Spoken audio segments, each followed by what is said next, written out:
El sacramento de la confesión para mí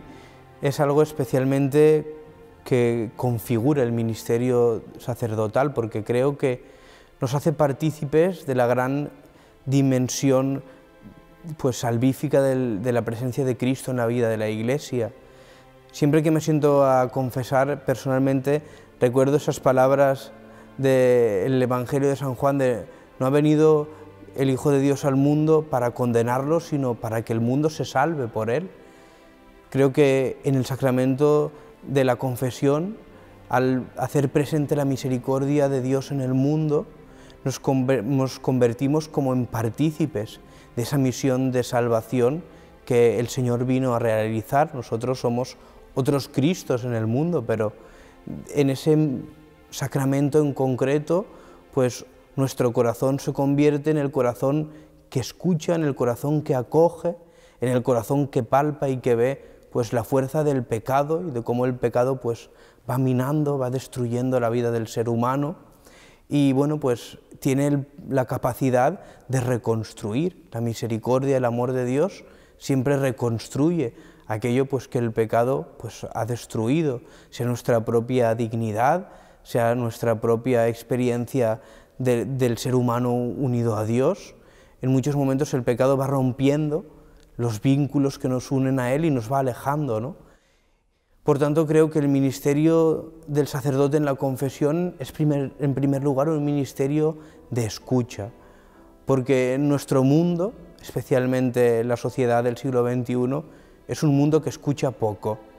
Los jóvenes necesitan, especialmente ellos, ser escuchados. También pues he sentido la experiencia de cómo los mayores que viven solos, que en muchos momentos pues sus hijos llevan vidas distintas, pues necesitan, ¿no?, esa capacidad de la escucha, de cómo el Señor pacientemente escucha y escucha pues lo más pobre y lo más triste del ser humano,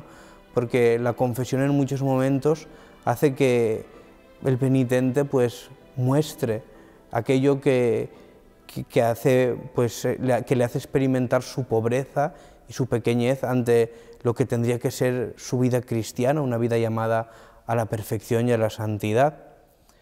Creo que es bueno confesarse con la experiencia de que la confesión no solo viene a limpiar nuestro pecado, sino que viene a restaurar nuestra gracia bautismal. Yo, cuando los niños vienen a confesarse, en muchos momentos les digo que la confesión es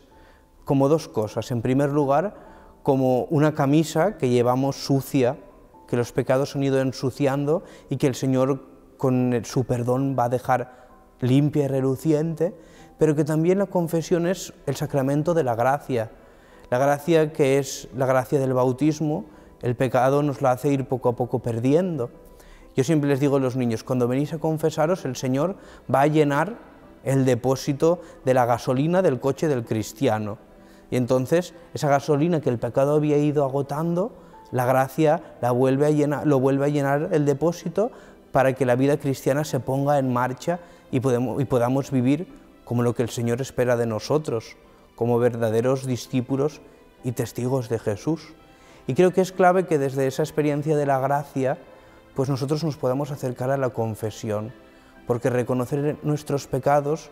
no solo nos acerca al perdón de Dios, sino que además hace que nosotros la gracia bautismal se renueve y nosotros, pues llenos de energía, volvamos a salir al mundo dispuestos pues a anunciar la buena noticia de Cristo y hacer presente el amor de Dios en el mundo. Creo que la confesión, desde esta perspectiva,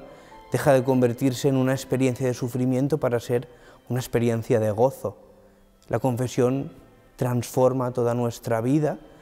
y nos hace ver cómo el Señor pues es capaz de acoger nuestro propio pecado, todo aquello negativo y destructivo que ha habido en nuestra vida, y lo renueva haciéndolo algo bueno. La gracia que el Señor infunde en nuestro corazón es lo que alimenta y lo que sostiene nuestra vida cristiana. Para mí como sacerdote confesar ha sido una experiencia preciosa también por la experiencia de la confianza, porque en muchos momentos la persona que busca la confesión busca a alguien a quien poder pues no solo contar sus pobrezas y sus defectos, sino también comunicarle sus anhelos y sus sufrimientos, aquello que en muchos momentos pues desea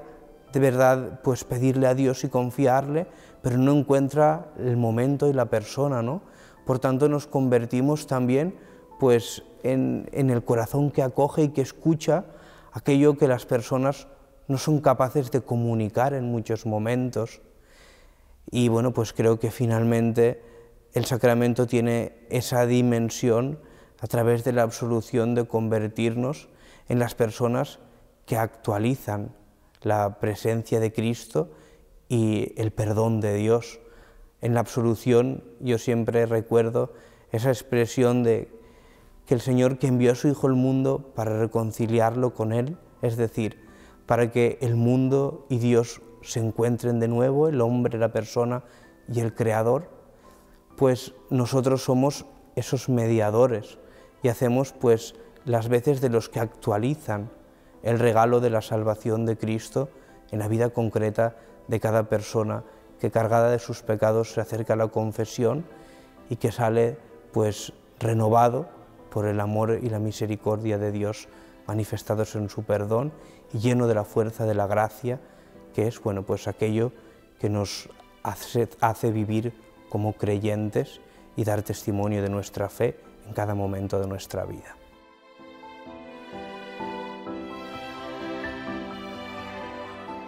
Bueno, pues para mí es especialmente significativo en relación al sacramento de la confesión, que recuerdo pues que en muchos momentos previos a la ordenación, sacerdotes jóvenes que se habían ordenado pues cursos anteriores al mío, nos contaban pues las experiencias de las confesiones, de cómo la gente se confesaba pues de pecados graves, como era el aborto, atentar contra la vida humana. Yo siempre pensaba que aquello pues que no era algo muy normal y algo que ocurriese en la vida del mundo en general y que a mí nunca pues me aparecería la ocasión de vivir esa experiencia, ¿no? Y bueno, pues en mi corazón quedó grabado como en una cuaresma yo confesé en un espacio de tiempo breve a 2 personas y ambas personas venían a confesarse pues de que o bien habían participado o habían empujado a alguien a abortar, ¿no? Para mí aquello fue especialmente significativo porque en ambos casos las personas venían como con el deseo de descargar aquel pecado, era lo primero que te decían, ¿no? Y como no eran ya 2 personas jóvenes, eran adultas, hacía años de haber participado en el aborto o haber vivido un aborto en su propia vida, cómo aquel pecado había marcado sus vidas de tal manera que era lo primero que necesitaban confesar y poner en presencia del Señor para que el Señor pudiese perdonarles, ¿no?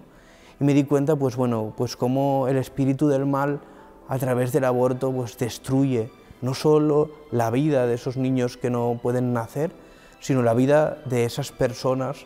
pues que queda destrozada para siempre y marcada por esa herida profunda que es pues no haber permitido la vida y haber cerrado sus corazones a que pues el Señor que había suscitado en ellos la realidad de una nueva criatura, pues ellos en su libertad malentendida pues habían decidido no dejarle nacer y que no formase parte de su propia historia. Para mí fue pues bueno, una experiencia que me ha marcado y me ha hecho ver pues con qué profundidad estos pecados tan graves marcan para siempre la vida de las personas y les dejan una herida que solo confiándola en manos del Señor pues puede ser curada y cicatrizada.